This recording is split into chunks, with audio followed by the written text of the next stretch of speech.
In resounding fashion, yet again in the city of Munich, a first time Champions League winner is crowned, and it, unironically, is one of the best teams to grace this competition, and yet one of the youngest and greenest teams to ever get to this stage of the competition. But it was that greenness that ultimately won them the game.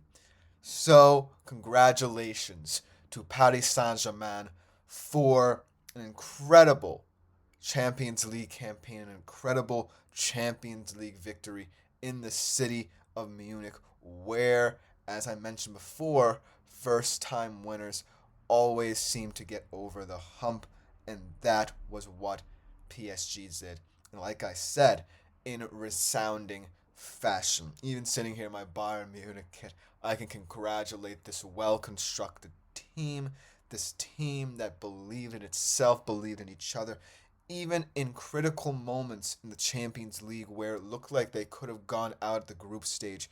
They really came together and ultimately became one of the many teams who can call themselves a force to be reckoned with now in Europe because as it stands, with this first Champions League win, PSG has announced itself as not just a French football power, but a European football power.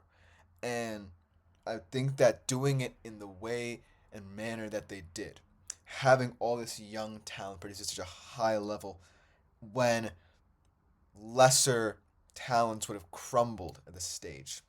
Maybe even veterans like Inter did. We'll talk about them.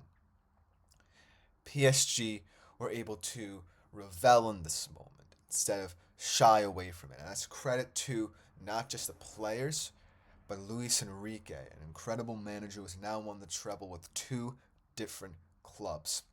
And this time doing it with a team that he was able, like I mentioned yesterday, previewing this final, to mold into his own image. His predecessor, potentially his mentor, Pep Guardiola, left him 10 years ago with one of the best overall teams in Europe in Barcelona, one of the best front threes in the history of football at the time. And Luis Enrique was able to just toss aside the competition back then. But now he knew was at stake here. He knew that this PSG team was going to have to be built from the ground up. He had to let go of important players to really put a stamp on this team himself. And by doing so, he shed all the big egos that came with the name PSG. And he went for players who are willing to develop into a well oiled machine. And that's what was on the pitch last night. PSG suffocated this Inter side that before were known for their defensive compactness, solidity, but within 20 minutes, it looked like Inter could not even play the game of football, whether it be in their defensive shape or whether they even tried to attack. I know that they had a clear plan, potentially, but they did not execute it well because PSG rendered it moot within the first 20 minutes.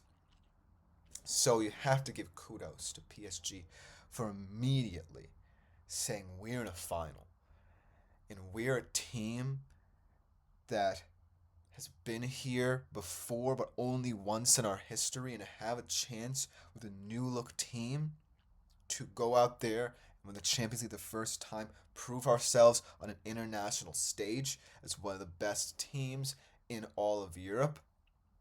Kudos to them for accomplishing that. Kudos to them for believing that in moments in their season where lesser teams, like I mentioned, would have crumbled. They came together and throughout the Champions League knockout stages really became the best team in Europe right in front of our eyes. Ironically, the youth of this PSG team grew up right in front of our eyes. We're going to talk about this youth a lot more throughout this segment, but I wanted to talk about how Inter completely capitulated as well, and how PSG found their game and didn't let Inter breathe right away.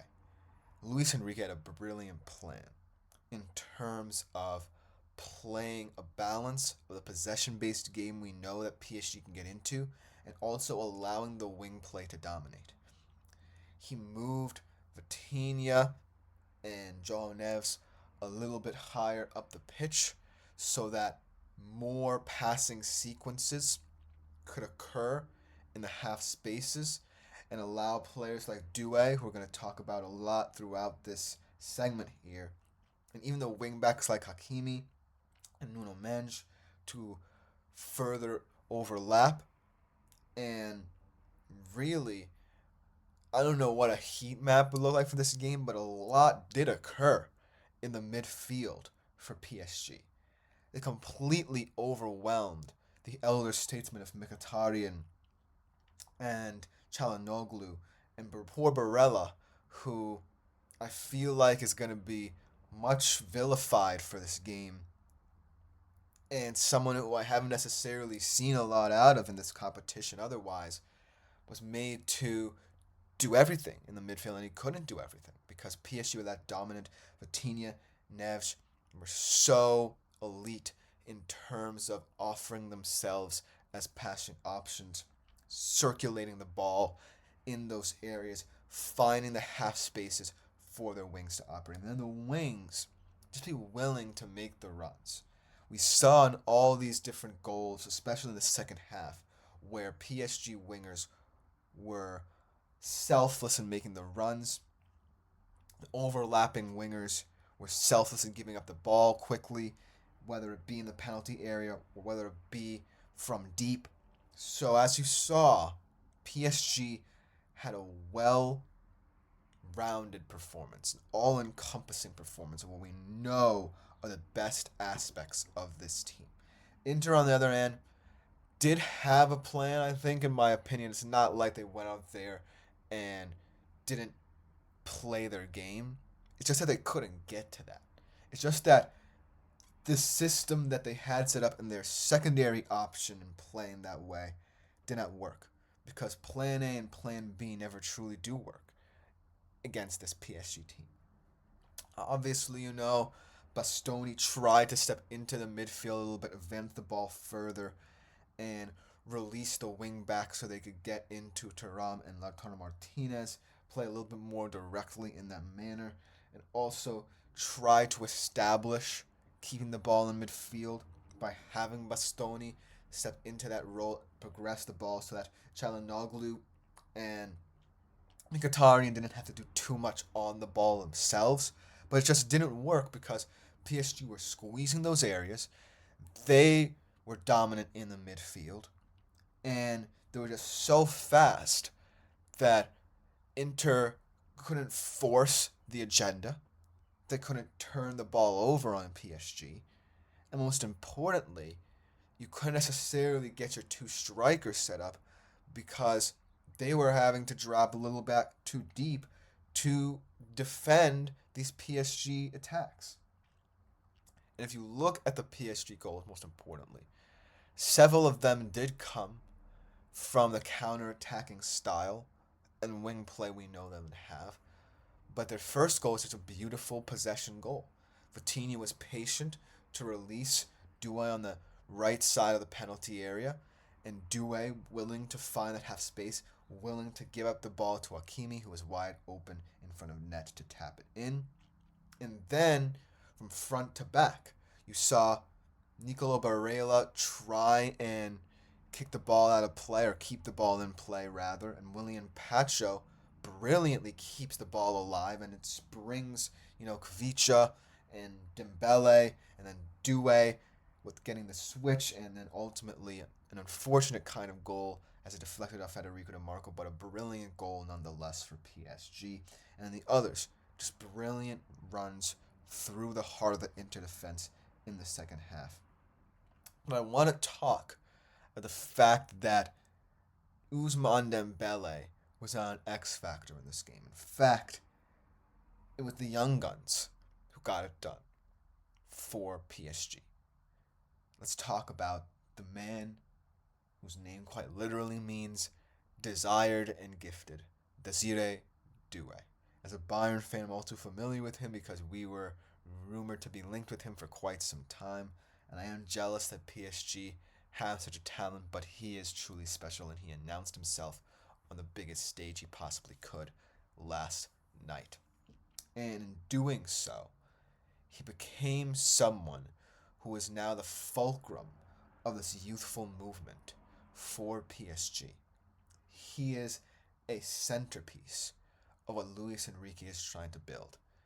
And a lot of people would think that a 19-year-old, one of the youngest players in the history of the competition to even perform in that manner with 2 goals and an assist to his name, would be able to carry this team who plays such a specific style against a very experienced veteran Inter squad.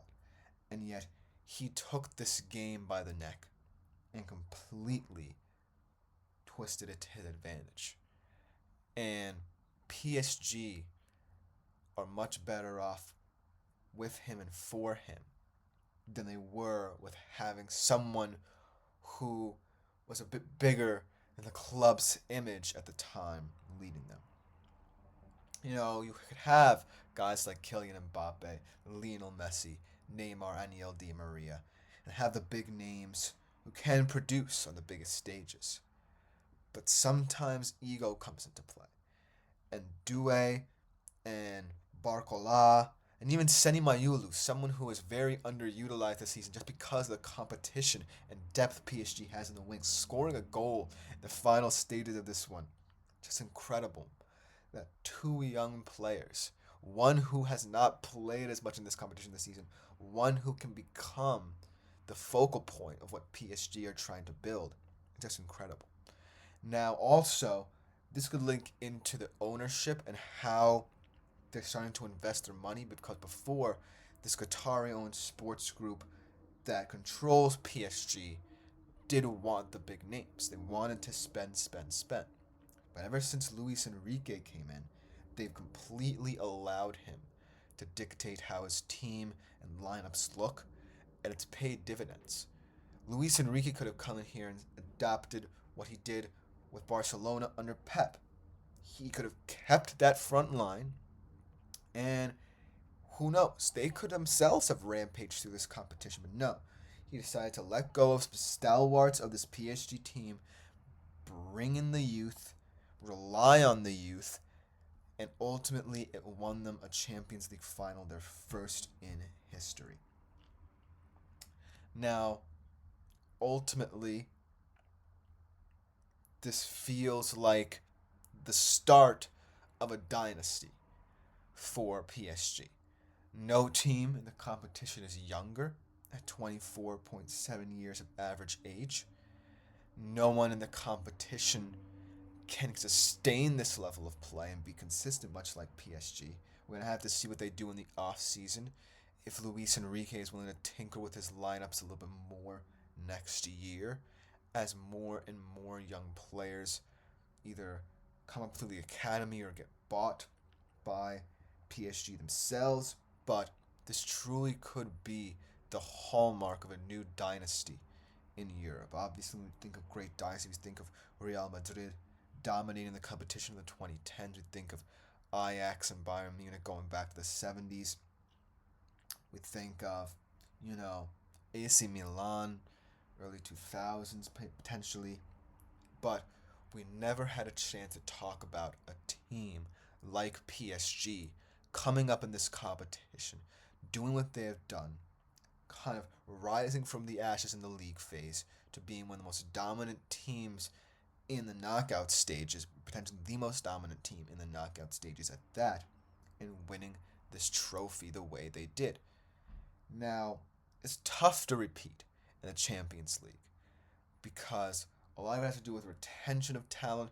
A lot of it has to do with the mental fatigue you might face. But PSG answered the bell each and every single time they were doubted.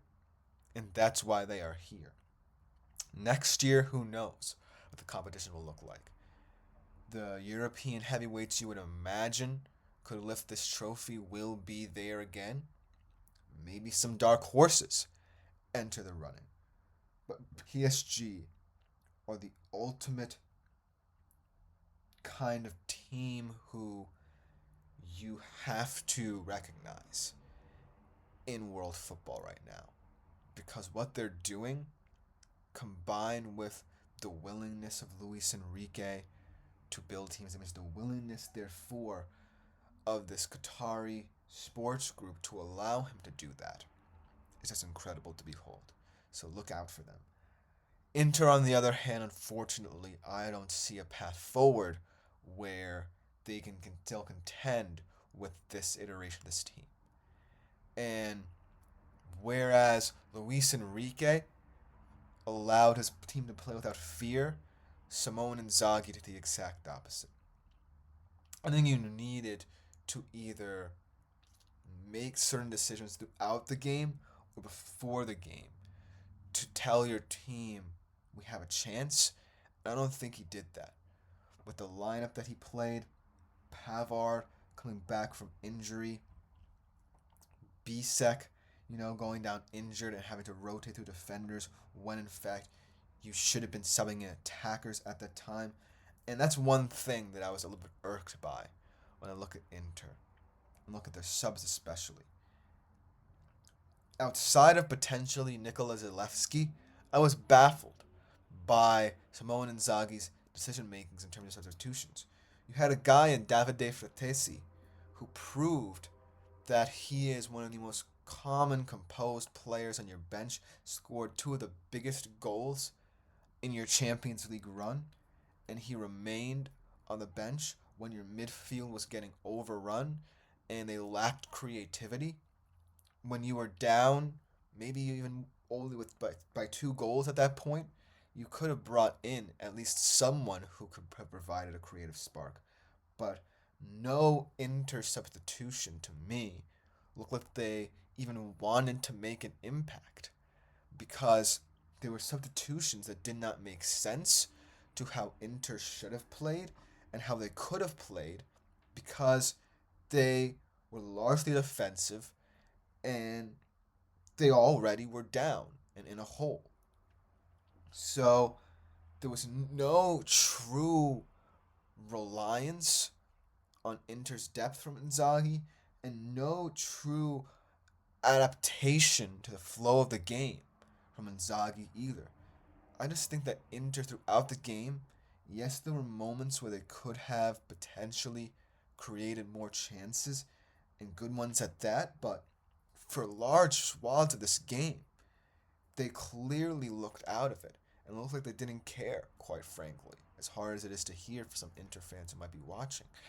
I just feel like that was the narrative of this game. Inter just gave up. They just conceded that PSG were the far superior team and PSG just let them take it. But lastly, I do want to talk about Luis Enrique because this man has had an incredible journey, mentored by incredible managers in his own right, and has come on the other side as one of the true masterminds of the modern era of football as we know it. 10 years ago, with Barcelona, obviously a very special team, a very special moment that he got to share with his daughter on the pitch. Well, 1 year later, the daughter passed away due to a rare form of bone cancer. Fast forward 10 years. New head coach of PSG, a team that desperately needed some form of identity rather than ego, rather than big names leading this club. Thinking that because they were big names, that excuses could be made for them. That despite the fact that they have failed at every stage, that because they were killing Mbappe, Lionel Messi, Neymar, Angel Di Maria, they could get away scot-free.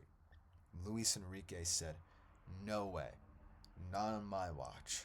I'm going to build this team, rely on the players I bring in, make smart signings at that, players that actually want to play for this club wholeheartedly. And I'm going to do it with the spirit of my daughter and the spirit of the community of Paris Saint-Germain fans. What we saw last night was not just a brilliant performance thanking the fans, but the fans returning the favor. The fans of PSG really are a remarkable bunch because they understand what this team is. They understand what Luis Enrique has brought to the community. They understand the hardships he has been through to get to this point. They understand that he is becoming one of the best managers in world football right in front of their eyes. And most importantly, they believe in this project.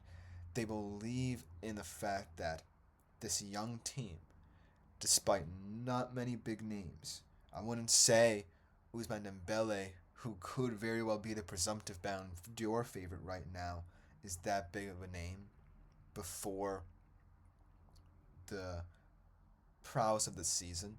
Kavicha could be a big name. Right now, he is someone who has won technically 4 League Cups as he was both eligible for Napoli to win the Scudetto this year and played enough games for PSG to win the league and trophy. But none of these guys you would expect to see as the first name on some of the biggest lineups in Europe, the biggest teams in Europe for that matter. Chances are on Man City, Bayern Munich maybe, they would not get into some first teams potentially. But Luis Enrique says, you are worthy of being in my first team. You are worthy of being a player who can grow and develop. And it paid off. 2 youngsters under the age of 20, Doué and Mayulu, scoring goals in the Champions League final because Luis Enrique believed they could. When so many doubters started talking about this PSG team, saying, well, maybe their youth is going to come back to haunt them. Maybe Inter will prove to them that veteran experience at this stage of the competition matters. They didn't care. And that's the hallmark of a great team. Not caring about whether you're young or old, the system you play, how you play it, what your manager thinks. You just go out there and perform to the best of your abilities, and PSG have done that and risen to the occasion multiple times. So they deserve to be first-time champions in a city that has been willing to crown them. And for the most part, when you look at the long-term future of football and how this season-defining moment will propel PSG, who is to say that there can't be another dynastic run in this competition? Because that's what has been set forth. From the first knockout tie to the final, PSG were building something from the ground up, laid by a foundation that every single one player had to buy into. And thus, when you have that spirit, when you have that intensity, when you have the players, most importantly, willing to buy into it, that spells dynasty. And not many teams can say that, but PSG certainly, for now, can revel in that moment and start dreaming even bigger. That's all you can hope for as a first-time winner of the Champions League. So congratulations to PSG. Congratulations to all the fans. Congratulations, most importantly, to Luis Enrique and his players for an incredible campaign ended by performance highly deserving of a Champions League final. That will just about do it for today's segment. Thank you all for tuning in. Today could have been a day where we talked about the Pacers setting up a finals matchup between themselves and the OKC Thunder, but I felt like, funnily enough, this story was the bigger story, but still we could be previewing the Pacers Thunder series very soon. We're going to be talking a lot about the Stanley Cup finals as well throughout the certain weeks. We're getting into the nitty-gritty of potentially the French Open. haven't necessarily talked about tennis all that much on this channel, but maybe there could be a space to do that in the coming weeks if history could be made at the French Open. But I do think that the world of sports is ever growing, and I'm just glad to be a little tangential part of that in this moment. Obviously, I'm going to have a lot more videos up on the channel, so thank you to all who already tune into them, and I will see you very soon.